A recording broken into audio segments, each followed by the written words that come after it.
over the weekend in the Gordon. transfer portal and are not done, as they got a couple of guys on campus where things seem to be trending in the right direction as LSU is doing some work here over the last couple of days. Let's catch you up real quick on who they've got committed and who they have on campus.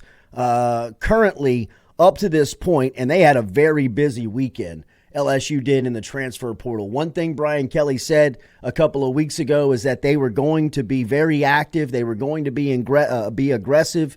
They were going to be very intentful on the transfer portal, and early on, they have. I know last week, this show, we were talking about, look, if you're going to talk all of that, you better close, right? They had some guys that were on the board that were down to some big schools with LSU in the mix, and LSU has seen these caliber of players out of the portal within football, not necessarily go their way. Over the weekend, LSU had a very successful weekend. It started with Oklahoma tight end, and you're looking at him right there, Bauer Sharp, who signed with LSU going into the weekend. And then LSU added Kentucky wide receiver Barry Brown. Brown is a guy who comes in with explosive play making opportunity. He's another guy that can help you in the special teams department. He's a big play wide receiver. He steps in game one, day one, and is a starter. Huge pickup for LSU. Corey Raymond continues to do work in the defensive backfield. Jakeem Jackson, who was rated one of the top cornerbacks in the class or in the transfer portal group, pledged to LSU over the weekend. So LSU picks up another SEC experienced DB.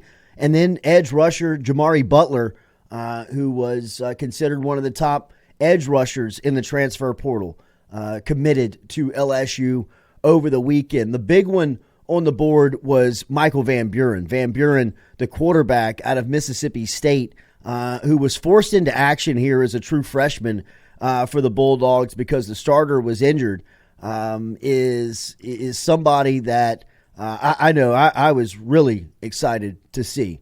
He completed nearly 60% of his throws as a freshman. He threw for over 1,800 yards, 11 touchdowns, 7 interceptions as a true freshman, getting experience in the league. Now has a chance to come into Baton Rouge, no pressure to play.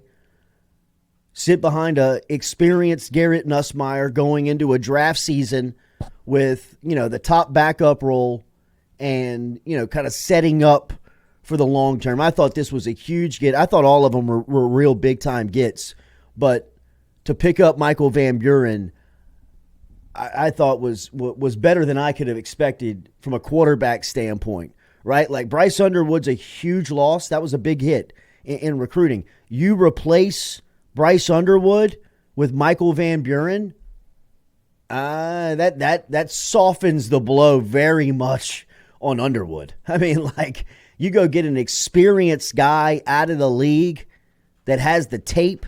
I mean, his best game of the season came against Georgia. 3 touchdowns, 300 yards. I mean, he was dealing against Kirby Smart and crew. So, successful weekend. Huge pickup. Bauer Sharp. I mean, you lose Mason Taylor, replace him with a guy like Sharp. You got Trey'Dez Green coming back. I mean, that was a big get to start it, to get it moving for LSU. Barry Brown from Kentucky, like we talked about. Jet sweeps. You can run him and be super creative with him. I just think that was a major pickup there. Jamari Butler was huge with the losing of Braden Swinson and Savion Jones. And then now, I mean, you bring in, look, I know it was a tough day for Aiden Anding on Saturday in the state title game, but Louisiana's top cornerback in Anding, DJ Pickett, the number one cornerback in the cycle, and then you get Jakeem Jackson, who comes in with SEC experience. That's, that is a solid pickup and haul for Corey Raymond in, just year one of his cycles. Now, so those are the guys that are pledged, which wildly successful weekend for LSU. A lot of areas of need taken care of. still some things on the board that you need to go after, right? I mean, you get the news late last week that Emory Jones is going pro. Will Campbell's moving on. Miles Frazier is going to be leaving. Garrett Dellinger is moving on. You got a totally, you're going to have a totally new offensive line next season. And while they have recruited at a very high level, they still got some guys that have not yet proven that they can do it consistently on this level. So LSU has a couple of guys that they are looking at, trending for, and are on campus. First one's Braylon Moore. Moore is an interior offensive lineman out of Virginia Tech who can come in and play immediately. He is in town right now, was in town over the weekend and extended the stay here into Monday. And I'm looking at the Bengal Tiger right now, a part of On 3 at on3.com and the Bengal Tiger with Shea Dixon. And Shea has his prediction in for Moore to land at LSU. That would be, a solid pickup for what LSU is obviously losing. That is the one offensive lineman that they have on the board right now from Virginia Tech, and things seem to be trending in LSU's direction. The other name to watch out for, we mentioned Barry Brown from Oklahoma. Another SEC wide receiver is in town, and following up his visit to Texas A&M is Nick Anderson, the wide receiver out of Oklahoma. People in Baton Rouge and at LSU are feeling very confident about where they stand with Anderson, who currently right now is the number 3 overall wide receiver and the number 6 prospect in the portal from a whole standpoint. So right now LSU is hosting Nick Anderson and Braylon Moore and seem to be trending in the right direction for those guys. Some other names to watch out for is edge rusher Jack Pyburn. Pyburn announced his decision to leave Florida and is now in the transfer portal. Pyburn would be, like we talked about, an area of need and focus after picking up Jamari Butler from Nebraska over the weekend and having the voids to fill with Savion Jones and Braden Swinson moving on to the league. You still got Gabe Relaford and guys coming up that you're very confident in, but you can never replace the experience factor and what these guys can bring. Pyburn ranks second on the team in his 8 games that he played in tackles with 60. So he is a guy that comes in with he's got some proven worth and value for what he's done at Florida up to this point. So Pyburn's another name to watch out for. And look, Corey Raymond's not done here as well. Another name to keep an eye on would be Virginia Tech defensive back Mansour Delane.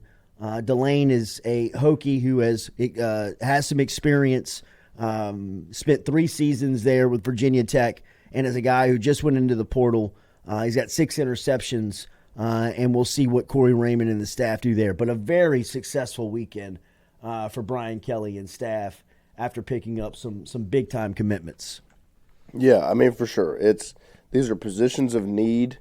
And the thing that I like is a lot of these guys have multiple years of eligibility. The ones that don't are in position groups where you just kind of need to hold the rope for these young guys to be able to grow and get experience. So I think they're doing that well from that standpoint. But really, it's just exciting to see the mindset, that Kelly said they were going to have. Yeah. They're going to be aggressive in the transfer portal, seeing that come to fruition where they're going to get big names that they're in competition with other big schools for. So it's exciting to see them kind of back that up a little bit and make it happen. And, like you said, I don't think they're done anytime soon. I think they definitely are going to add a handful of more positions. The one, like you said, I'm excited for the Van Buren pickup. I think that it lines up so well with where LSU wants to be. They usually want 4 in the room. Yeah. But even with that, it's going to be cool to see, you have this year with Nussmeier. You're bringing him in, no pressure. Next offseason, it'll be, obviously it seems like it's going to be a quarterback competition between Hurley and Van Buren heading into next season. So and look, I'm high on Hurley. Yes. I think that it needs to be a priority to hang on to Hurley. Right. Right? I mean, because I think you need quality depth at that position. LSU has proven that having that is a big advantage over the last couple of years, and being able to develop is something that LSU is selling right now that people are buying. So, I think that having Van Buren put into that room alongside Colin Hurley, that the future is definitely sitting in a good spot right now if they can keep it managed heading into the offseason. And, you got a couple of transfer portal windows that are going to open and close here before you kick next season off. So, it's a stressful, it's a stressful time for sure, as far as roster building, management, retention is concerned. But if LSU can clear all of these hurdles that you got to jump over from the portal standpoint, then they're sitting in a really good spot from a quarterback standpoint. Yeah, because you had the opportunity. Obviously, with North Carolina changing head coaches from Mac Brown, they had Bryce Baker, a really high 4-star level quarterback, committed. Whenever Mac Brown gets the heave-ho, he started looking at LSU and Penn State as his next opportunity. So you were in for a recruiting market for a quarterback. And then they hire Bill Belichick. He retains Baker. Yeah. And now first order of business. Yeah, it was good to see LSU have a backup plan, I guess, or it still be in a conversation where if that falls through, you have another option. And I didn't see Martin Van Buren coming to LSU, but I think it's an interesting get, first of all, because you needed, like you said, a little bit of depth, but also it'll speak to the competition of the next year. And I'd imagine, I don't know what A.J. Swan's going to do. Well, I mean, somebody's going to be odd man looking out. Right. And if I had to, because trying to keep four quarterbacks feels like a fool's errand. It's tough to do. I mean, 3's a sweet spot, 4's way too many. Right, and they want 4. Right. And if there was one that was outside looking in, I mean, Swan would be my vote. Right. Right. Like, I mean, I don't know the room. You don't have to leave. You don't in want depth. Yeah. But I mean, it just seems like there's a lot of investment. Yes. In Future in these guys. There's a lot of attraction to what they can bring. And I think the reason why we saw Swan late in the season is because there was an understanding between Collins and Camp that he was moving on. Yeah. Right. And I think if Collins would have been green lit, to stay in the program, he would have been the guy that was running the backup there. Brian Kelly was speaking to the media here pretty recently, and Lloyd broke it down. Was it Saturday that he was speaking? I believe so. I think it was over the weekend. And he was talking about a lot of things, including the schedule coming up for the Tigers. LSU is holiday schedule and what the practices will look like. Here is Brian Kelly meeting with the press and talking about what the itinerary looks like for the Tigers. We just concluded our second practice in preparation for the bowl game, and obviously, getting our guys out, getting them back moving after the layoff was important, and now we'll celebrate the individual accomplishments of our team tomorrow with our end of the year banquet. Monday we'll shop with a player, our annual Christmas event where our players get an opportunity to give back to the community. Our Kelly Cares Foundation, along with Hancock Whitney and our other sponsor, I believe, is Aflac, right? Aflac will be shopping with young boys and girls from our community and making sure they have a great Christmas. So a couple of things on the agenda for our group. And then back to a full week of practice next week in preparation for a really good Baylor football team. Let's hope it was Aflac. Another big part of the presser was that the news that Brian Kelly and his family had pledged $1 million. I believe this is the second year in a row that they have pledged $1 million to the collective to the NIL fund for LSU, and here is Kelly explaining kind of the thought behind that. It's technically to TAF, and however they want to dictate those funds, Sure. it can go wherever they would like. Sure. So he can't Can't steer the money. Right. Better go to football.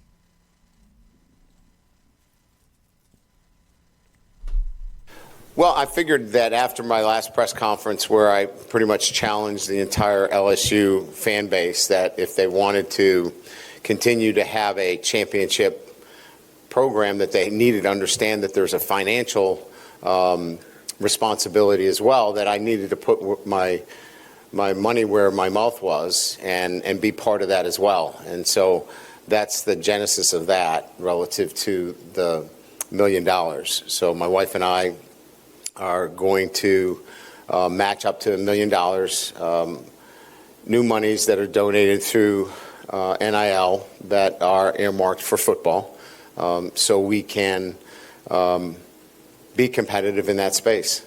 And I thought that it should start with me and then continue to work through all the other, avenues that are available to us. I love that sweatshirt. Not a big non-hoodie sweatshirt guy. I think the crew neck sweatshirt is tough to pull off. The older you get off, the older you get, it is very hard to pull off the crew neck sweatshirt. But if you can find a good ribbed one, like it looks like BK is rocking, I mean, that looks like a cozy, nice moving around the house. I don't know if I'd go undershirt with it. It looks like just kind of a straight, cozy to the skin fit. Well, yeah, the undershirt underneath makes it look a little puffy. Yeah, a little puffy. Well, yeah, it just looks like what's underneath. A little puffy. All in all, though, the review is 5-star sweatshirt, I think. Yeah, I mean, it's tough to give a good review to a non-hooded sweatshirt for me at this age, and that one passes the test. What is the sweet spot for the crew neck? Younger. I would think that it's probably because that's what it reminds me of like whenever you're in like elementary school, almost elementary, high school, and you don't like it, you don't know any better, right? And then you're like, let me get a hoodie, right? And then the hoodie is a problem. Wait till you get the hoodie. Yeah, the kid that has the hoodie on first is like, that kid's an asshole, right? Like he's probably doing something bad. Right. You can't hang out with him. Yeah. Not wearing a shirt underneath the hoodie. There were some people that did that. Yeah. And Bedard is like, they're diabolical, dude. Right. You put on a shirt. That's my play. Yeah, it's just straight nude underneath. Yeah, I mean, I think the sweatshirt is the top. Oh yeah, you run hot. I mean, you run cold. Yes. So you never run the risk of getting hot in your hoodie, because if you get into a spot where it's too hot, and you're like, I don't even have a shirt on underneath. Off. Everybody good with this? And then you had the goth kids that would cut the hole in the hoodie, thumb, and they would put their thumb through it. Wear it in the summertime? Yeah, they were like, they didn't want to scratch their hands when they were skateboarding. What type of team is Kelly taking to the Texas Bowl? I got takes for anything. What's it going to look like? Here's Brian Kelly explaining what his roster could look like heading into bowl play. Oh, yeah. I mean, we'll have a very competitive football team that will go out and represent LSU in a manner that we expect. Our guys are excited about playing. Every player that is on that practice field is 100% committed and excited about being there. We don't have one guy that is like, I got to do this. I mean, they are excited. And when you have that, you have great morale, guys that are committed and will play hard for LSU. And that, like, when you're talking about representing the brand, you want a team that's going to go out there and compete their tail off, and this football team will. So, high expectation from Kelly talking about the bowl game coming up here in the Texas Bowl. I mean, look, for my money, I think it's a great look into the future. I don't put a ton of stock on the outcomes of these games anymore, because I think that the way that the games are set up, the way that the season is set up, the way that the postseason structure is set up, is that these games don't really matter. You know, I mean, I know that they matter to the individuals on the field. I know that they matter to the players, and I hope that they play more younger than veteran guys, so you get a look of of what's going to happen. You're definitely going to get a look at a younger offensive line, right? And imagine with Campbell and Jones. Did Jones announce that he's not playing in the bowl? I think he may. I mean, I think you can go. Yeah. I think it's safe to assume anybody Right. that is. I mean, going in I the would think draft. that now in college football's world, I mean, I don't know if people are going to like this, but I mean, upperclassmen are probably going to have it written into their contract whether or not they play in these bowl games. Yeah. Right? Like, if you don't make the playoff, you need to give me an incentive why I should play in the Texas Bowl. Because, you know, what is the purpose for guys like that playing in these games, you know, other than the team and all of those aspects, which I all buy into, but it's just not the way that the game is played anymore. You know, I mean, it's just not like that anymore. I mean, when guys make those choices, when they say that they are playing because they want to stay with their team, think about how surprised we are when we hear it. You know, it's just, it sucks. It's not the way of the world. And I can tell you that it's permeating at every level. I mean, Oh God! Just get it out. Tight ends for the bowl game in You and Brian future. Kelly feel the same about Christmas. Kamorian Pimpton out. They've got they have the tight end Bauer Sharp that they signed, who will not be eligible for the bowl game. But they do have Tradez Green, who's going to see a lot of action here. What's his anticipation for the tight end position when talking about the bowl game? Oh, we got tight ends. We got so many tight ends. I mean, you know, you just go up and down the roster. You can find tight ends. You know, look, we'll have to be creative, but you know, we feel very comfortable that, you know, we can, you know, put you know, our offense in a position that will be very effective and. You know, clearly, you know, we don't have, you know, Mason, and he was a great target, but we're excited about the next step for him and you know, support him 1,000% in what his decision was. But we have other guys on our roster that are going to be able to step in, and we feel great about what they can do for us. Like who? I mean, it's not that big of a concern now that you have one in the portal. But if you didn't, and this was a question, then it would be. I'm talking about for the bowl. Oh yeah, that's what I'm saying. I don't think it's really that. Nah, there's nothing you can do. Yeah. I mean, I don't know if you. Well, that just begged the question of what do you do with Tradez Green after moving him from wide receiver? Moving back for this game. I was going to say just for one game.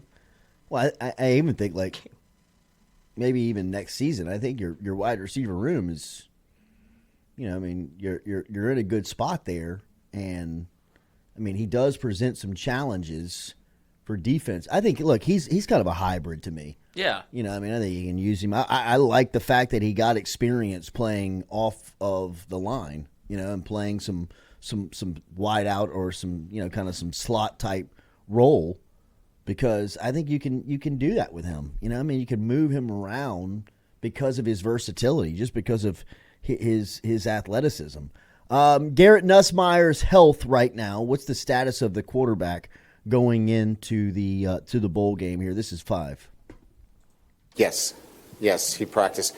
We're going to be careful with his pitch count, and when I use that term pitch count in terms of throws, you know, he was about, we try to keep him about 60% today in terms of throws, but physically moving around, participated in 7-on-7, our 11-on-11 today, 1-on-1, so he's doing everything. We're just trying to keep his player load down a little bit right now, and we'll continue to ramp it up over the week.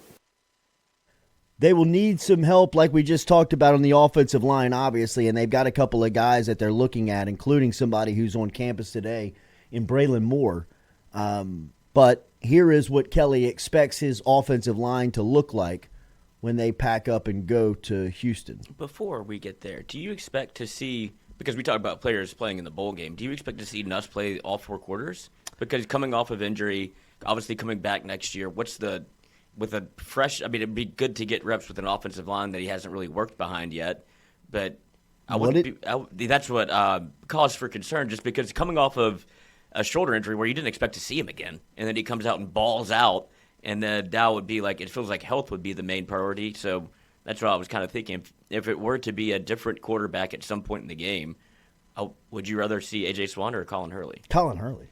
I think that would be kind of Are you fun. kidding That would me? make the game kind of worth watching Like to all me. of those guys that you have no